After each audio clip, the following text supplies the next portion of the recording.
Se você acha que um bom administrador de acomodação ou anfitrião é aquele que tem um calendário lotado, cheio de reserva, essa aula aqui é para você. Hoje nós vamos falar sobre reservas. Quais são as melhores para o seu negócio, para a sua acomodação e quais são aquelas que não são tão vantajosas assim.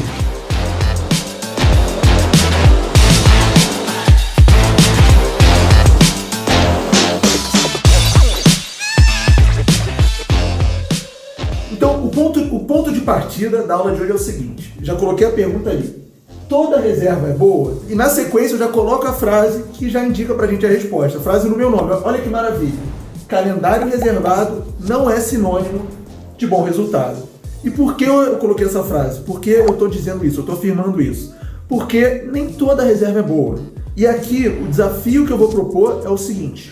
Como que a gente transforma as reservas não vantajosas em reservas vantajosas? Então nessa aula eu vou te mostrar alguns tipos, para ser mais específico, 4 reservas não vantajosas, aquelas reservas que dão mais trabalho e nem dão tanto retorno assim, e o que a gente precisa fazer para evitá-las. E para isso, a gente tem que fazer o quê? Um diagnóstico, certo? Qual que é a primeira pergunta, qual que é o ponto de partida aqui, ó? Como mensurar resultados? Olha, como qualquer negócio, o aluguel de temporada e as pousadas, e qualquer que seja o estilo de hospedagem, não foge disso. Como que a gente mensura o resultado? Nada mais, nada menos do que o retorno financeiro, tá certo?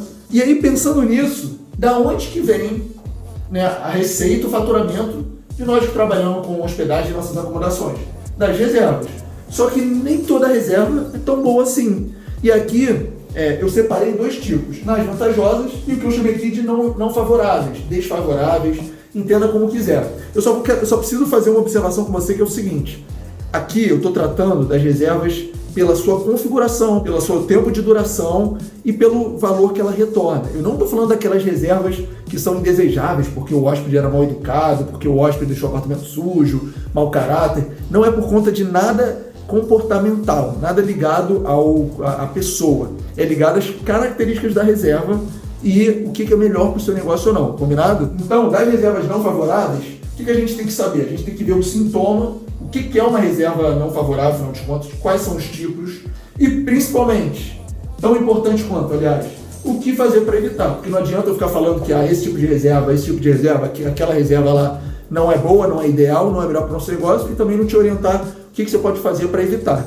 Então vamos ao primeiro tipo de reserva não favorável que já aconteceu comigo e provavelmente já aconteceu com você ou algum anfitrião ou administrador de pousada que você conhece.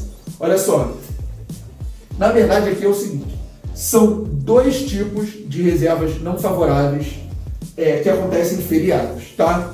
E aqui a gente começa pelo seguinte, vamos fingir que a gente está falando do mês de fevereiro, né? Do dia 1 ao dia 28, beleza, mês de fevereiro e é carnaval. Eu coloquei aqui um asterisco na terça-feira, indicando que é um feriado. Se você não configurar corretamente sua acomodação, o valor que você vai cobrar, a quantidade mínima de diárias que você vai permitir, enfim, se você não amarrar esses pontos, isso daqui pode ser que aconteça com você. O que está acontecendo nesse cenário? É o seguinte, o carnaval é terça-feira, e aqui eu estou simulando que teve uma reserva, tá vendo esse azul mais escuro aqui em cima, ó, que está arriscadinho? Foi uma reserva realizada do dia 8, que é o domingo, ao dia 10, que é uma terça-feira. Foram 2 diárias de reserva.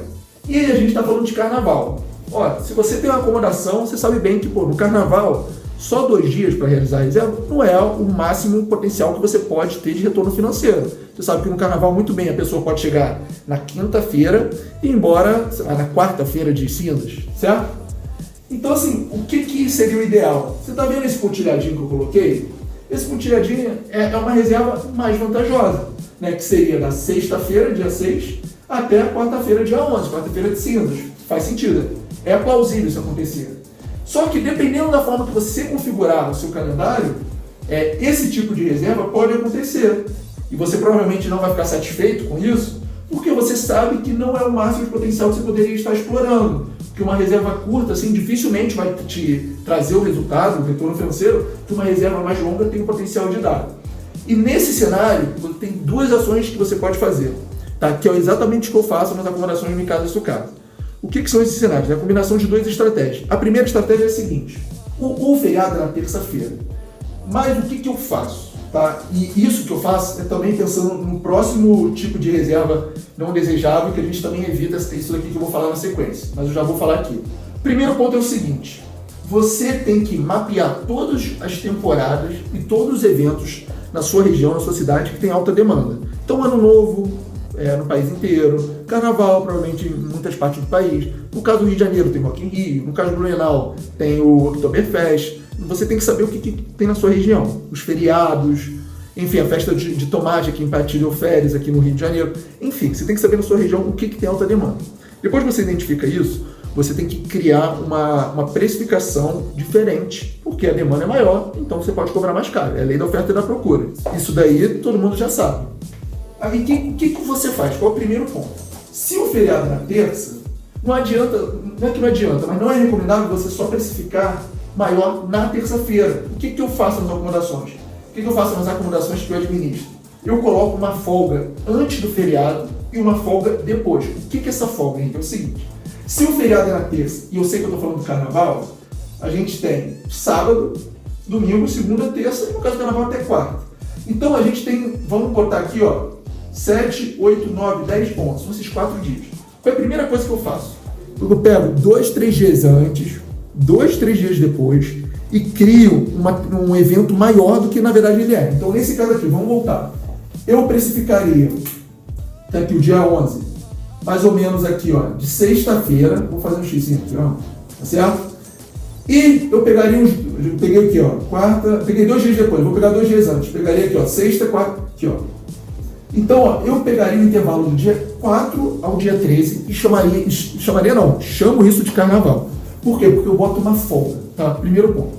Segundo ponto é o seguinte: eu crio um plano de tarifa específico para esse período. Ou seja, aqui a gente está falando do quê? De 7, 8, 9 diárias. Então, o que eu vou fazer? Como eu sei que é carnaval, eu vou criar um plano de tarifa para 4 diárias, para 6 diárias, 8 diárias. Eu posso brincar se eu quiser para 4, 5, 6, 7. Isso tudo no Channel Manager, no gerenciador de canais que eu tenho, eu posso configurar.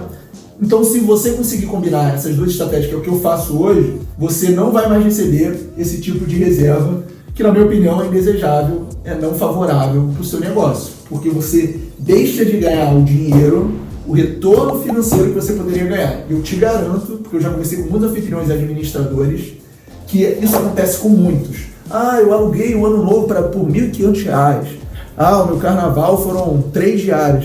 Olha, sinceramente, quando eu ouço isso, eu já penso, poderia ter ganhado mais. Então, a combinação dessas duas estratégias evita que você consiga usufruir do potencial que o feriado tem na acomodação. No caso do aluguel de temporada, de pousada, é importante que a gente consiga extrair o máximo dos feriados, dos períodos de alta demanda. No meu caso aqui, janeiro também é muito bom. Então é importante que a gente saiba criar essas estratégias de combinar, se possível, porque dessa forma você consegue extrair o máximo da sua acomodação. Tá? E qual que é o segundo tipo de reserva não favorável no caso de feriado? Isso daqui é o seguinte: se você não usa as estratégias, não combina, você corre um outro risco, tá? Esse é o primeiro, esse é o segundo. Qual que é o risco? Muitos anfitriões e administradores só precificam o dia do feriado. Então, aqui eu botei um exemplo fictício seguinte: fins do dia 25 desse mês que eu chamei de fevereiro, também é feriado. Só a fim de dia. E o que acontece? Muitos só aumentam o valor da diária desse dia e às vezes do dia anterior. Dando um exemplo aqui.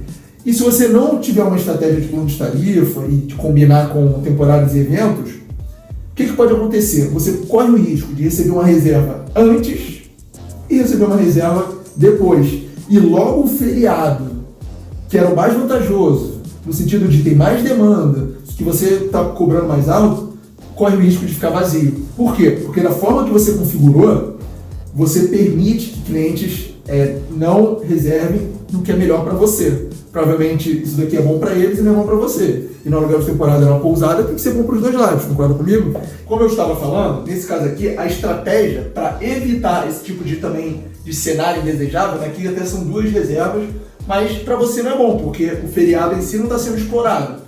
Então, para evitar a mesma coisa, o que eu faria? Primeiro, o que eu chamei de extensão de feriado. Então, já que o feriado é aqui, eu, Henrique, nas acomodações em casa sua casa, eu pego um intervalo de 7 dias, por exemplo, do dia 21 ao 28, e olho para isso como um feriado todo, tá? E a segunda coisa, eu crio um plano de tarifa, porque se é feriado, provavelmente a demanda aqui vai ser maior, vai ter mais procura. Então, eu faço um plano de tarifa, por exemplo, a partir de 3 ou 4 noites, 3 ou 4 diárias, certo? Aí eu faço 4 diárias, 5 diárias, 6 diárias e dou um desconto progressivozinho, ou seja, quanto mais tempo ele fica, mais barato ele vai pagar, tá? Mas a grande sacada é você olhar esse intervalo todo como feriado, ao invés de só considerar feriado e simplesmente aumentar o preço aqui. Você corre o risco disso acontecer 2 reservas no meio do feriado, 2 reservas, uma antes e depois do feriado, e você deixa de aproveitar o melhor, que você poderia cobrar mais. Então, olha para isso daqui como um todo, igual o carnaval. No carnaval eu peguei um período maior, porque o feriado é maior. Terça-feira enfoca com a segunda, a quarta também tem pessoas que conseguem folgar, então você consegue olhar para um período maior. Aqui é a mesma coisa, quando tiver um feriado assim, tenta olhar para ela com um período maior do que realmente ela é.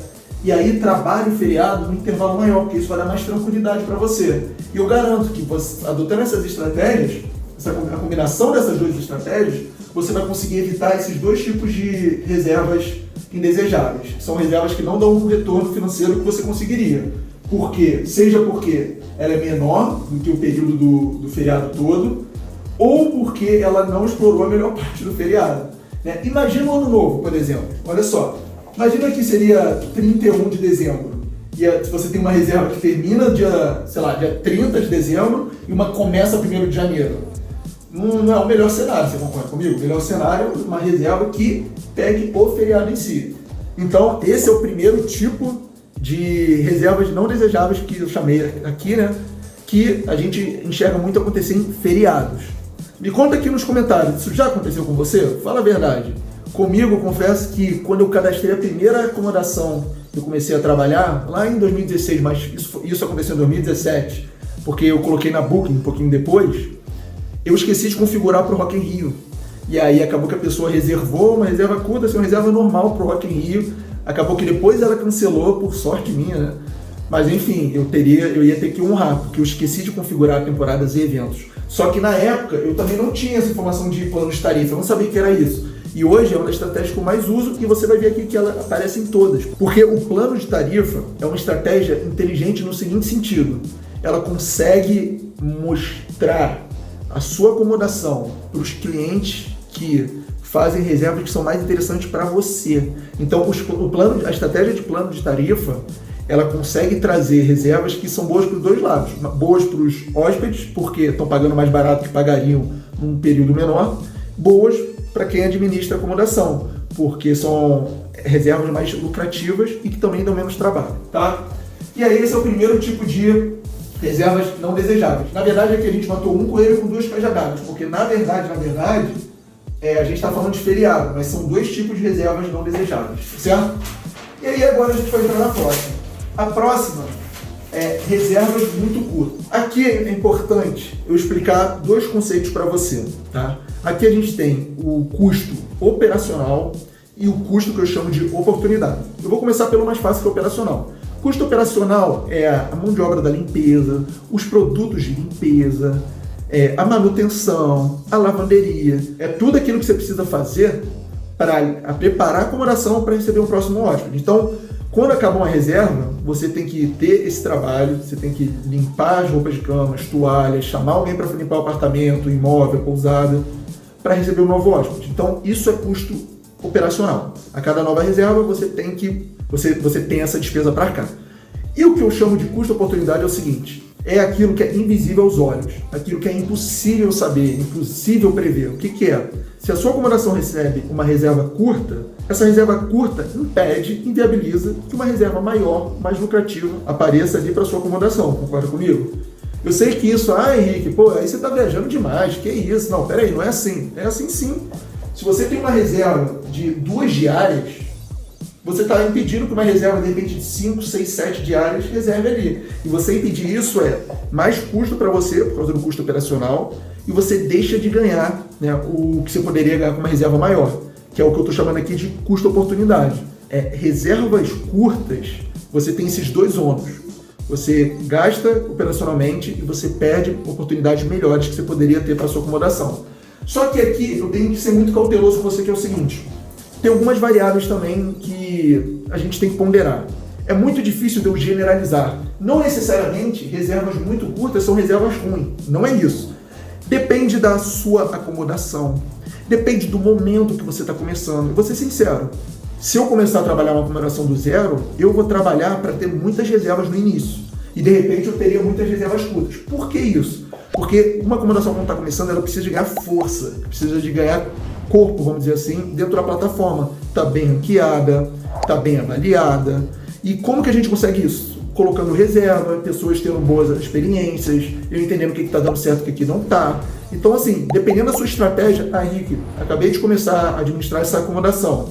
Beleza, então vai lá, deixa a reserva curta, porque a probabilidade é que tenha mais reservas. Então vamos supor o seguinte exemplo, que um administrador de acomodação só aceita reserva a partir de 3 diárias. Você concorda comigo que as pessoas que procurarem para 1 ou 2 diárias não vão achar essa acomodação? Porque não vai aparecer na busca? Então, a partir do momento que você permite isso, inevitavelmente a sua acomodação vai aparecer para mais pessoas, para mais busca. Tá certo? Então, se sua estratégia, eu estou começando e quero ter o máximo de reservas para conseguir boas avaliações, para a plataforma entender que a gente trabalha bem, fica bem posicionado e depois aumentar o preço, enfim, dar uma satisfação ao proprietário, enfim, seja qual for o seu motivo, se isso for uma estratégia, não tem problema. Por isso que eu falo, não é necessariamente uma coisa ruim, tá? Tanto que aqui eu tive cuidado, uma cautela de chamar de reservas não favoráveis, porque na minha opinião, reservas curtas, se você não estiver dentro desse cenário de exceção que eu estou falando aqui, não vale muito a pena, porque eu sei que você tem forma de trabalhar para conseguir reservas mais longas e que dão mais retorno, tá certo? E outro cenário também que a gente tem que ter cuidado é o seguinte, com reservas curtas, depende da característica da sua acomodação. Vai saber que tem acomodações que dependem de, por exemplo, fica perto de um centro de convenções, e só quando tem evento no centro de convenções que tem demanda ali. Pode ter acomodações que a busca por ela depende de estar condicionada a alguma coisa. E se essa coisa não acontece, no caso do exemplo de centro de convenções é o evento, o congresso, seja o que for, a procura é baixa. Isso pode acontecer. Então a gente tem que ter cuidado, né, interpretar isso que eu estou falando. Mas, via de regra, reservas muito curtas não são boas por esses motivos. Tá? Por quê? Um custo operacional alto, você vai ter que ficar limpando apartamento, pagando lavanderia, mão de obra, a pessoa responsável pela limpeza, produtos de limpeza, manutenção, sempre tem uns pequenos prejuízos para cobrir. E é aquilo que eu te falei, olha só, por exemplo, essa reserva aqui de 1 diária, você poderia ter uma reserva de 4, 5 diárias. E como? Plano de tarifa. O plano de tarifa você consegue botar o seguinte, aquilo que eu falei antes, reservas a partir de 3 ou 4 diárias. No meu caso, sabe o que eu faço? É porque eu já estou dando um spoiler do próximo ponto. Mas no meu caso eu faço o seguinte, quem faz uma reserva para 2 diárias, qualquer acomodação que eu administro, paga o mesmo preço se reservasse para 3 diárias. Essa foi uma forma que eu encontrei de fazer o seguinte, você quer ficar só 2 diárias na minha acomodação? Não tem problema. Você vai pagar como se tivesse 3, tá certo? Então eu deixo essa decisão para gosto do cliente. Essa foi a forma que eu encontrei, já estou dando spoiler aqui da próxima. Mas enfim, o plano de tarifa não necessariamente resolve reservas muito curtas, mas provavelmente ajuda você a calibrar isso. Ou seja, se você quer reservas maiores, coloca o plano de tarifa mais atrativo para o seu cliente. É o que eu faria e na verdade é o que eu faço. Um outro sinal aqui que você pode trabalhar para melhorar isso. Tem uma coisa que chama preço personalizado por dia da semana. O que é isso, Henrique? Dentro da semana, de segunda a domingo, no seu calendário, a sua acomodação tem dias que tem mais procura e menos procura. No final aqui eu vou te mostrar um quadro que eu tenho como base do controle que eu faço de todas as reservas que eu recebo, tá? E olhando ela, você sabe dizer, não, segunda não tem muita procura, terça e quarta também não, mas quinta, sexta, sábado e domingo eu tenho, né? E aí se você for esse padrão, por exemplo, que eu acabei de falar, você pode cobrar mais barato segunda, porque a procura é menor, e mais caro quinta e sexta. Então, se você personalizar os preços por dia da demanda, e volto a repetir, para você saber isso, você tem que ter toda a sua base de reservas em algum lugar. Eu boto uma planilha Excel que me dá todos os indicadores que eu preciso, tá certo? Então, se você fizer isso e combinar essa estratégia com o plano de tarifa, provavelmente você vai conseguir aumentar essas reservas e torná-las mais vantajosas para o seu negócio, tá certo? Eu coloquei características do imóvel para reforçar aquilo que eu falei aqui. Eu não sei qual é o imóvel, eu não sei qual é o seu tipo de pousada, sua chácara, seu chalé, seu sítio, enfim, eu não sei qual é o perfil dele. Eu não sei se ele está condicionado a alguma coisa. pode ser que esse calendário realmente é o que faz sentido para você. Eu me arrisco a dizer, pela experiência que eu tenho, pela conversa que eu já tive com muitos administradores e anfitriões também, que normalmente isso aqui é um sinal de fumaça que dá para melhorar alguma coisa na sua precificação e também na sua estratégia. Então, esse é o segundo tipo de reservas indesejáveis ou não favoráveis para você e para o seu negócio, que são as reservas muito curtas. Eu quero que você comente aqui se o calendário da sua acomodação se parece ou não com esse daqui. Fala a verdade, hein? E olha só, vamos pro próximo, que o próximo é bem parecido com esse, mas é um parecido diferente.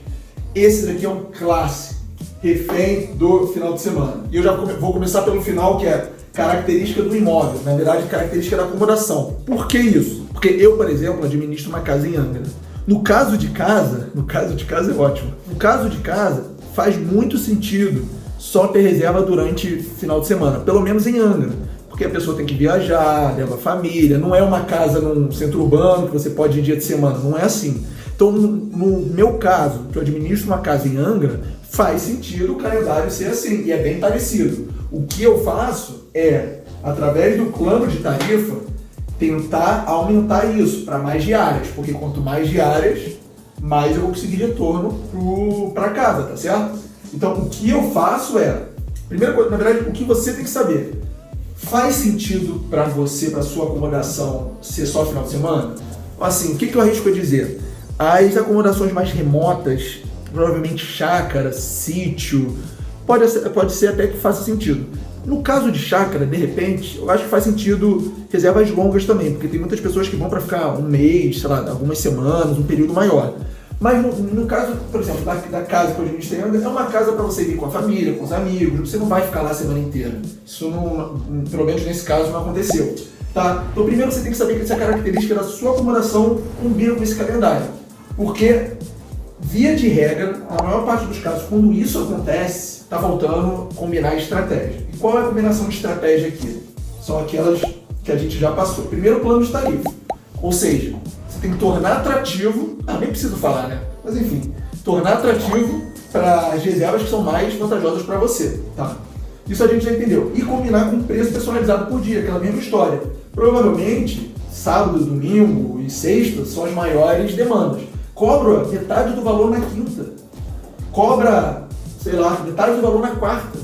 Cobra metade do valor na segunda para fazer a pessoa ficar mais um diazinho. É isso que eu faço em Angra e modéstia à parte funciona, dá certo. E o que eu faço? Como eu sei que sexta e sábado são as maiores procuras, o que eu faço? Domingo, segunda e quinta eu baixo o preço, tá certo? Das diárias, porque eu sei que fazendo isso estimula as reservas maiores. E aí o que eu tento fazer? Como Angra, a característica é essa mesmo, a minha estratégia é só aumentar. Só aumentar no sentido de conseguir reservas mais longas. No seu caso, dá uma olhada se você não pode cobrar mais barato nos outros dias, tá certo? E combina com o plano de tarifa. Você consegue deixar isso muito atrativo para reservas maiores. Combinando essas duas estratégias, você vai conseguindo mais reservas mais longas, e aí você começa a conseguir entender melhor a característica dessa reserva, consegue trabalhar, cobrar um preço mais justo, você vai ajustando a sua precificação com a sua estratégia e você vai deixando ela cada vez mais refinada. O interessante de trabalhar com plano de tarifa e preço personalizado, enfim, com a combinação das estratégias é que conforme você for recebendo reserva, você vai trabalhando, você vai alimentando a sua base, registrando, tendo essas informações, você consegue deixar a precificação cada vez melhor, você consegue ir ajustando, você vai afinando, você vai cada vez chegando mais próximo do ideal, do quanto você realmente pode cobrar, tá certo? Porque você vai ajustando ao longo do tempo. Então é aquilo, quanto mais você consegue trabalhar isso, mais você entende como funciona, isso volta para você, para sua acomodação, para o seu negócio. Esse é um dos grandes segredos. E por fim, é o que eu chamo aqui de pouco espaçamento entre reservas. E aqui eu vou fazer uma observação novamente, que isso não necessariamente é ruim. Se isso acontece com você, isso não quer dizer que você está fazendo mau trabalho. Mas, dentro da minha experiência e dentre os cenários que eu já vi, os anfitriões e administradores que eu já conversei, isso sempre me remeteu a um sinal que você pode melhorar alguma coisa, sim, tá? Que você tem forma de trabalhar para melhorar isso. Por quê? Porque, olha só, nesse cenário aqui, você está vendo que entre as reservas sempre tem 2 dias, 3 diárias. O ideal é, óbvio, você conseguir se aproximar o seu calendário, o calendário de acomodação que você administra, da maior taxa de ocupação. Se você bate o olho aqui, até você pode falar, oi, não tá tão ruim, né? Olha só, tá praticamente tudo cheio. Só que, ó, nesse cenário aqui, ó, tem 6 reservas. E porque eu falei no início do vídeo, eu tô cheio de reserva, isso quer dizer que você é um bom anfitrião, um bom administrador? Na minha opinião, não. Por quê? Nesse cenário aqui, ó, mês de 28 dias, por exemplo, você tem 6 reservas. E 6 reservas com 53% de ocupação, quase metade. Isso dentro dos padrões que eu trabalho, por exemplo, com apartamento, é baixo. Então, o que isso está dizendo? Qual é o sinal, o sinal de fumaça que está por trás aqui? Primeira coisa, se tem muito espaçamento, isso pode estar indicando que as reservas que você recebe são curtas. Tá? Nesse cenário até faz sentido, ó. 2 diárias, 2 diárias, 3 diárias.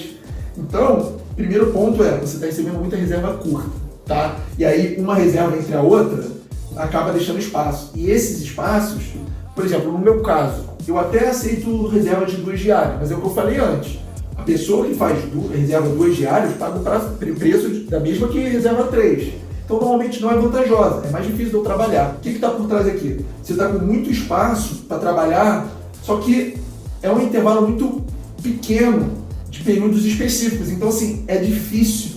Não é impossível não, mas é difícil você conseguir preencher. E mesmo você conseguir preencher, é aquilo que eu falei, vai ter um custo operacional muito alto, porque vai ser uma loucura isso, uma reserva atrás da outra. Vendo um calendário desse, o que eu indicaria para você, anfitrião, ou se fosse uma administração de casa a sua casa? Eu pensaria em planos de tarifas maiores, então os planos de tarifas para reservas a partir de 5 diárias, 6, 7 diárias. Na minha opinião, um dos seus objetivos, e eu vou falar, isso vai ficar mais claro na próxima imagem que eu passar aqui, um dos seus objetivos é tentar aumentar o período médio das reservas que você recebe para a sua acomodação.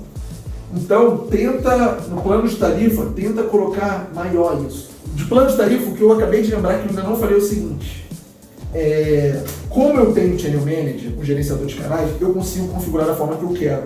Mas dentro do Airbnb, por exemplo, não é tão configurado. Você só pode botar a partir de 1 semana, se eu não me engano, 28 dias e uma reserva mais longa, né? Então lá é padrão. Uma das vantagens do gerenciador de canal, e qualquer outro, eu acredito, é que você consegue escolher. Então eu posso botar a partir de 3 diárias, de 4, o preço que eu quero cobrar, entendeu? Então o plano de tarifa é bem chave para a gente resolver quase todas as reservas não favoráveis. Só que não é ele sozinho, é a combinação. Nesse caso aqui, preço personalizado por dia também. Por quê? Porque provavelmente, se você... já vou dar um spoiler aqui. Se você der uma olhada na ocupação por dia de semana da sua acomodação, você vai ver que tem dias que estão mais ocupados e menos ocupados. E aí você cobra mais caro nos que são mais procurados e cobra mais barato nos que tem menor demanda, certo? Aqui, provavelmente, você vai enxergar um padrão na sua acomodação. Nesse caso aqui, terça está sempre reservado, então provavelmente tem algum motivo para isso. É porque esse caso aqui é aleatório, mas é importante você saber da sua acomodação para você tomar a decisão. Então, de novo, a combinação de plano de tarifa com preços personalizados por dia. Porque combinando essas duas, você provavelmente vai conseguir reservas mais longas, e reservas mais longas você vai ter menos intervalos. Porque trabalhar esses intervalos é muito difícil, porque são muitos intervalos em períodos específicos e curtos, tá certo? E aí, provavelmente, com isso, 53% de ocupação, você não vai conseguir o melhor retorno que você poderia para a sua acomodação. E aqui, eu coloquei uma coisa interessante, tá? O que eu coloquei aqui? Eu deixei de propósito por último. Chama microgerenciamento. Microgerenciamento é o meu grande diferencial para as agências. Porque, o que acontece? As agências que trabalham com muitas acomodações por temporada ou quando você tem muitas pousadas, você não consegue olhar caso a caso. Como eu administro 7 imóveis aqui no Rio de Janeiro e uma casa em Angra, eu consigo olhar cada uma. E por que eu estou falando isso? Porque quando eu identifico um período assim, eu vou e trabalho esse período especificamente. Então eu crio um plano de tarifa específico para cá. tá? Eu olho para cada buraco, né? Não gosto da palavra buraco, é muito feio, mas para cada intervalo disponível. E aí eu, obviamente, baixo o preço, crio o plano de tarifa para 1, 2, 3. Uma diária eu não gosto muito não, mas dependendo da situação, uma diária não acontece muito não. Mas para 2 ou 3, eu já crio um plano de tarifa mais atrativo. Entendeu? Então o microgerenciamento te permite olhar para esses intervalos, tá? E trabalhar eles personalizadamente. Porque no caso das agências ou de quem administra muitas acomodações, é difícil você parar para olhar todas as acomodações que você administra, quais estão com intervalo, ir lá e fazer a configuração desses intervalos. Então esse daqui é um dos grandes diferenciais do meu trabalho, que me permite ter resultados muito acima da média, modéstia à parte. E por fim é o seguinte, a gente tem que passar pelos indicadores. Eu botei aqui, ó, NCSC, Minha Casa Sua Casa. O que está em azul escuro são dados reais de uma acomodação que eu peguei, tá?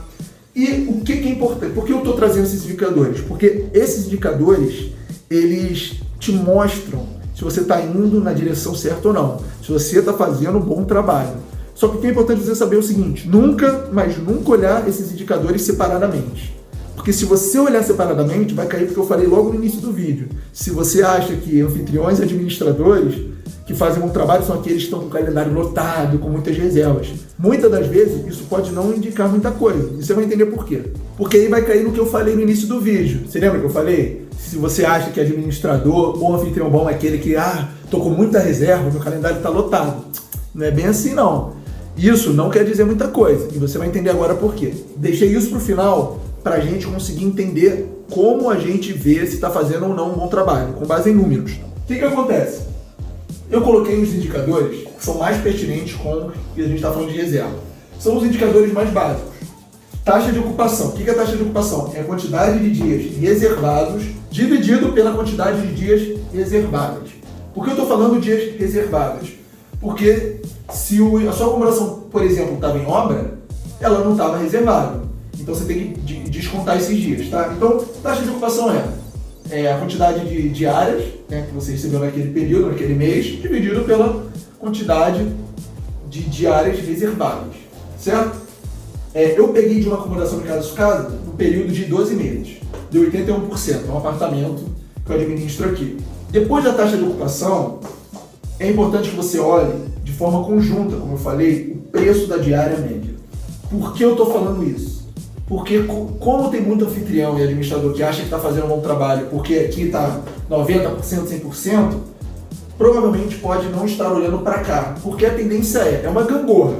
Quanto mais barato você cobrar, maior vai ser a sua taxa de ocupação, certo? Quanto mais caro você cobrar, menor vai ser a sua taxa de ocupação, tá certo? Porque se você colocar R$1 sua diária, você vai bombar. Todo mundo vai querer reservar. Agora, se você botar um valor muito alto na sua diária, menos gente vai ter interesse em reservar. Isso que eu estou falando é óbvio? É óbvio.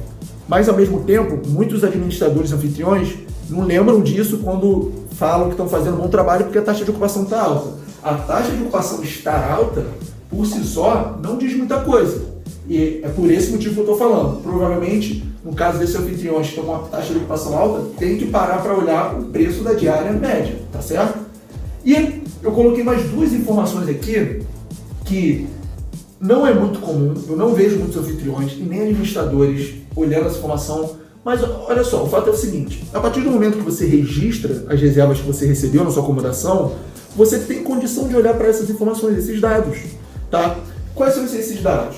Para mim, importantíssimo, quantidade de diária média. O que é a quantidade de diária média? Se você pegar todas as minhas reservas, na verdade, dessa acomodação e fazer uma média de qual é a duração dessas reservas. Nessa acomodação, está 7 dias. Para mim é ótimo, porque você imagina um calendário com uma reserva de 7 dias. Mas claro, a gente também não pode não olhar para a diária média, tá certo? Porque poderia até ser maior, mas se eu estiver cobrando mais barato, é aquilo que eu acabei de falar. Por isso que eu estou falando para você o seguinte, a gente tem que sempre olhar separadamente. Nesse caso, como eu estou falando de um apartamento 2 quartos, que nem fica na Zona Sul aqui do Rio de Janeiro, fica numa região mais remota, que nem perto da praia é, eu classifico esse trabalho como muito bom, modéstia à parte. Porque eu estou conseguindo uma taxa de ocupação acima de 80% e conseguindo reserva de R$237, Tá?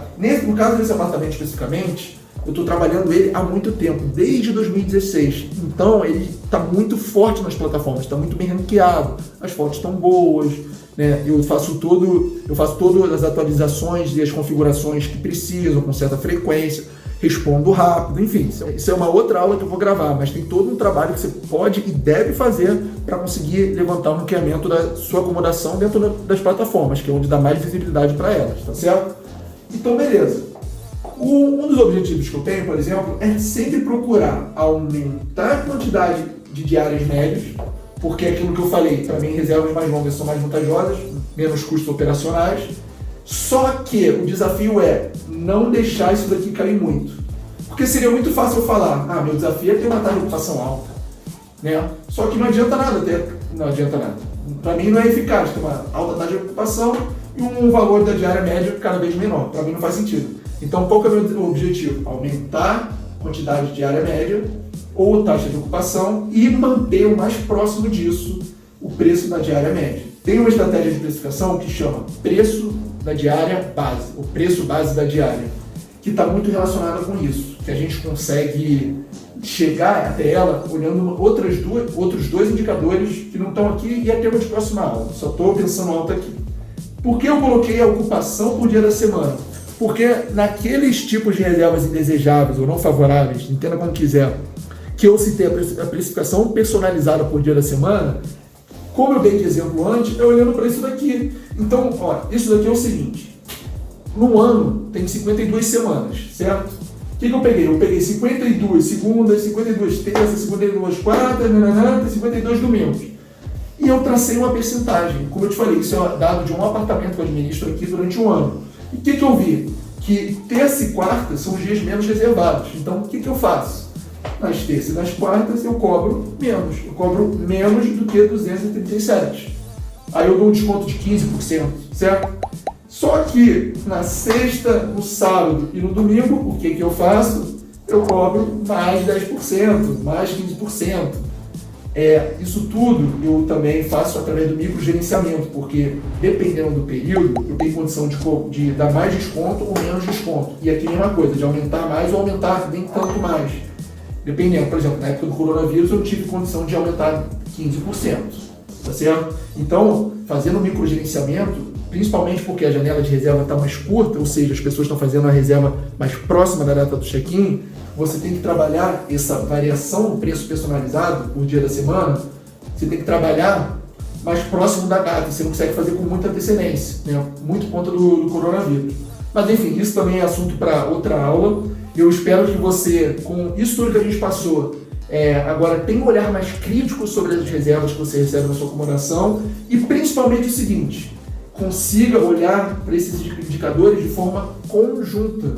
E você vai começar a entender se você está realmente fazendo um bom trabalho ou se dá para melhorar as reservas. E eu quero agora que você me conte aqui nos comentários. Você ainda recebe algum tipo dessas reservas que eu estou chamando de indesejáveis? Se a resposta for sim, me fala qual é o tipo de reserva que você ainda recebe, né, que não são favoráveis para a sua acomodação. E me conta se você vai conseguir ou não transformar essas reservas em reservas favoráveis, tá certo? Então, vejo vocês no próximo vídeo aula. Espero que tenham gostado. Deixa o like, se inscreve e até a próxima.